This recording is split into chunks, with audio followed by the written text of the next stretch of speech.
Apa ibu mampu lakukan? Mohon izin tidak bermaksud mengajari, tapi ingin memberikan pesan khusus bagi tugas Bapak Ibu yang tidak mudah. Kalau bisa konsisten bagi yang muslim tahajud bangun malam. Walaupun cuma 2 rakaat. Quran surah 17 ayat 79 sampai 80. Walaupun cuma 2 rakaat. Tugas Bapak Ibu tidak mudah. Kadang-kadang butuh petunjuk dari Allah. Kadang dari mimpi, kadang Allah jalankan orang lain memberikan informasi. Dikumpulkan kita kontemplasi. Kalau bukan petunjuk Tuhan mustahil. Kata Allah, bangun malam. Wa minal laili fatahajjad bi nafilatan lak. Aku berikan 4 hal. 1, asa ayyab'atsaka rabbuka maqaman mahmuda. Kalau engkau konsisten, aku bimbing karirmu ke tempat kedudukan terbaik dan terhormat yang orang lain memuliakannya. Kan ada orang dapat posisi tinggi tapi orang lain belum tentu respect kan? Kalau Tuhan sudah respect, siapa yang bisa mencegah orang lain untuk merendahkannya? Bangun konektivitas itu, kata Allah, aku bimbing dia dengan cara terhormat di posisi terbaik dan orang semua hormat. 2, ini yang mahal. Wa qur rabbi adkhilni mudkhala sidqin. Akan dibimbing menjalani kegiatannya dengan cara yang terbaik. 3, wa akhrijni mukhrajas sidqin. Kalau ada persoalan, aku berikan solusi dengan cara yang paling terbaik. Yang keempat yang paling dibutuhkan. Wa ja'alli min ladunka sultanan nasira. Kalau ada yang usil dengan jabatannya pun, ingin menjahili, menyingkirkan, menyungkurkan, ini fitrah kata Quran. Semakin tinggi jabatan, semakin besar tantangan. Kata Allah, aku yang akan langsung menolong hambaku itu. Allah yang langsung menolongnya tanpa perantara siapapun. 4.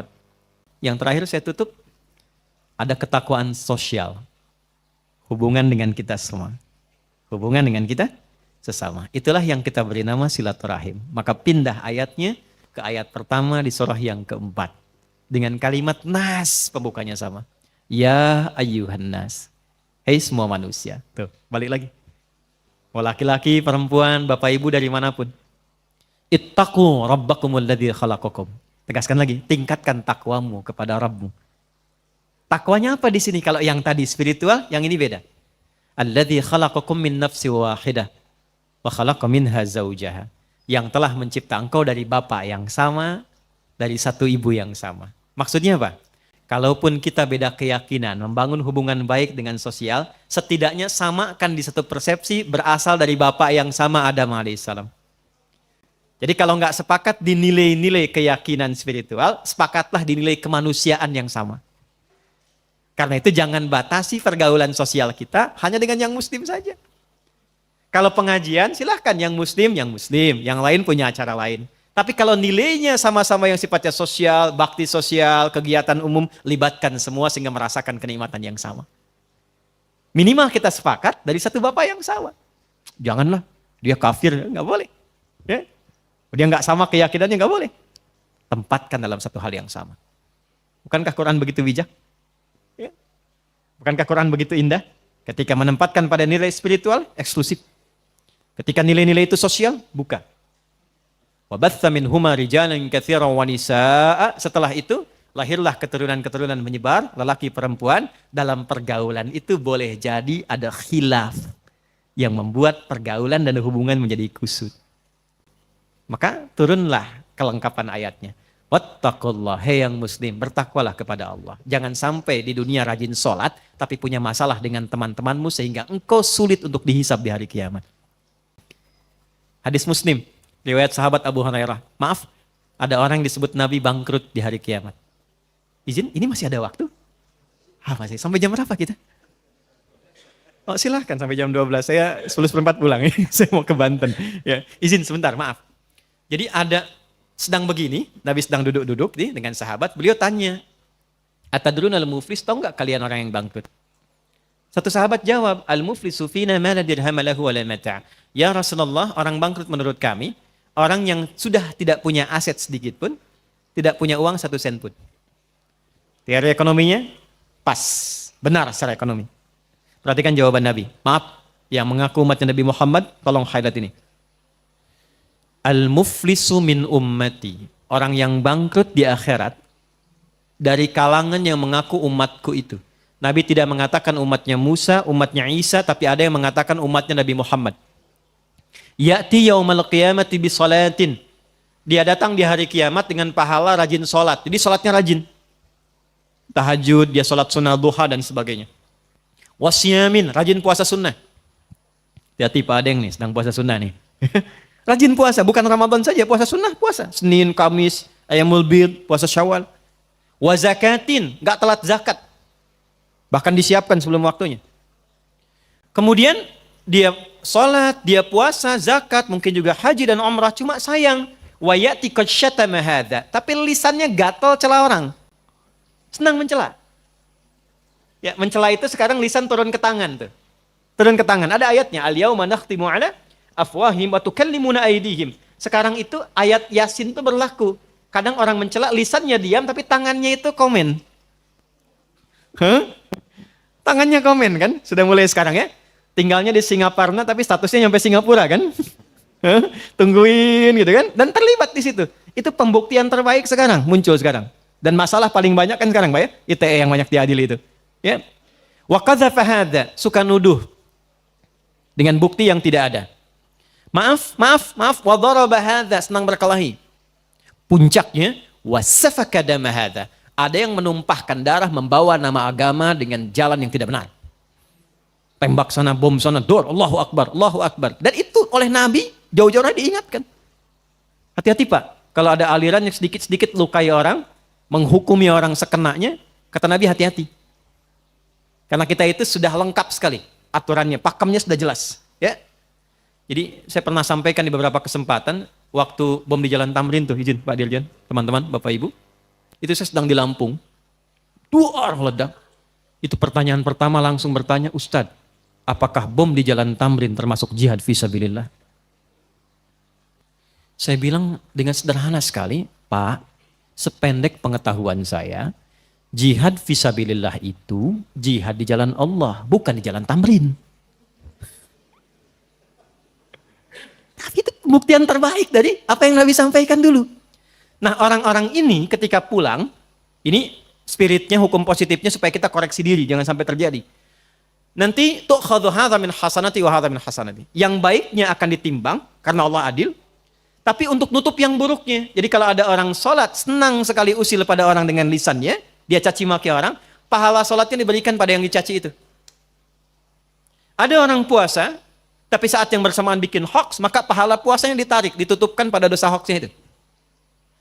Ada orang haji, saat bersamaan fitnah, orang diambil pahala haji diberikan pada yang difitnah itu. Fa'in faniyat hasanatuhu, kalau habis modalnya, masih tersisa yang buruknya. Pernah mencela orang, ini habis modalnya. Maka itu yang disebut dengan bangkrut. Faturiha finnar, dilemparkan ke neraka dulu untuk dicuci. Maka apa yang harus dilakukan saat masih hidup sebelum wafat? Fattaqullaha alladzi tasaaluna bihi wal arham. Maka kata Allah dipesankan, bertakwalah engkau yang telah beriman, yang muslim. Jangan sampai pulang punya persoalan. Kumpul dengan teman-temanmu, lihat keluargamu, anak istrimu, tetanggamu, teman-temanmu di kantor, dalam pekerjaan, maka bangun silaturahim ini. Dan ketika membangun silaturahim itu, ayatnya tidak menggunakan amanu, tapi nas. Karena boleh jadi, perilaku yang tidak baik dilakukan itu bukan hanya pada orang Islam, mungkin pada non-muslim juga. Teman-teman yang hadir saat ini, atau tersambung hybrid yang non-muslim, ingat ya, kalau ada orang Islam mencela non-muslim pun dia tetap berdosa. Itulah indahnya Islam. Akhlak sosial itu dihitung merata oleh Allah. Jangan dikira selesai, tidak. Ya, di era Nabi pun orang yang tidak menghormati hak orang lain itu dikecam oleh Nabi. Sekalipun objeknya Nasrani atau Yahudi. Untuk menunjukkan keadilan dalam Islam, sistemnya adalah komprehensif untuk semua. Saya tutup dengan sebuah kisah, bagaimana mengoptimalkan takwa yang terkait dengan kehidupan kita yang beragam dan dinamis. Imam Hasan al-Basri, di akhir kisah kami, tinggal di apartemen yang sederhana. Rumah susun sebetulnya. Bagian bawah, di atasnya Nasrani. Ternyata toilet yang di atas ini, pas tepat di bawahnya itu kamarnya Imam Hasan al-Basri. Imam Hasan al-Basri itu orang soleh, ahli fikih, ahli Quran, ketaatannya luar biasa, dekat dengan Allah, sering mimpi ketemu Nabi. Toilet di atas bocor Pak. Langsung ke bawah, di sampingnya tempat tidur beliau. Saya tanya dulu ya, kalau Bapak Ibu dalam posisi itu kira-kira bagaimana? Keluar, ingatkan tetangga ya. Ini levelnya agak tinggi, ini takwa yang tinggi, yang memang agak sulit menirunya, tapi kita bisa mencari cara lain yang terbaik. Beliau tidak pernah mengingatkan dan menegur tetangganya, tapi mencari solusi untuk menenangkan dirinya. Ambil ember, ditadahi di bawahnya. Setiap kali penuh, buang, ganti lagi. Buang, ganti lagi. Ini kisah nyata, satu kali sakit. Nah, sakit tidak keluar, tetangga tahu. Yang Nasrani ini jenguk. Bagaimana ini kisahnya, kok beda keyakinan masih mau jenguk? Kalau tidak membangun hubungan baik, mustahil bisa turun menjenguk. Imam besar loh. Turun ke bawah, dijenguk. Begitu dibuka, akan dipersilahkan masuk kamar. Kaget yang tetangga Nasrani ini, bukan karena sakitnya Imam Hasan, tapi karena bocornya yang di atas yang beliau tahu itu dari tempatnya. Maka saking kagetnya beliau bertanya, "Yal Imam, mahadha?" Imam, apa ini katanya kan? Jawabnya ringan sekali, "Hadhi fajwah." Ini tuh bocor. Ini bocor. Kenapa Anda nggak bilang katanya kan? Apa jawabannya? Kalau saya bisa tangani sendiri, kenapa mesti merepotkan tetangga? Sudah berapa lama ini terjadi? 20 tahun. 20 tahun. Tidak pernah diminta masuk Islam, tidak banyak ceramah tentang kemuliaan Islam, tidak pernah meminta masuk Islam lah begini begitu, tidak. Jatuh tersungkur mengatakan asyhadu an la ilaha illallah wa asyhadu anna Muhammadar Rasulullah. Intinya bukan pada seseorang mesti berislam atau tidak berislam, karena Allah pun melarang seseorang memaksa. Orang yang maksa orang lain masuk Islam itu dihukumi dosa. La ikraha fid din.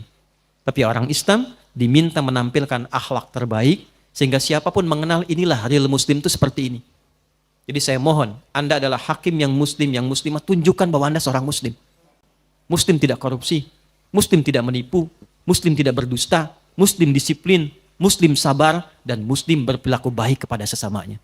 Jaga itu, karena kehormatan itu yang akan kita bawa di hadapan Allah saat dihisab.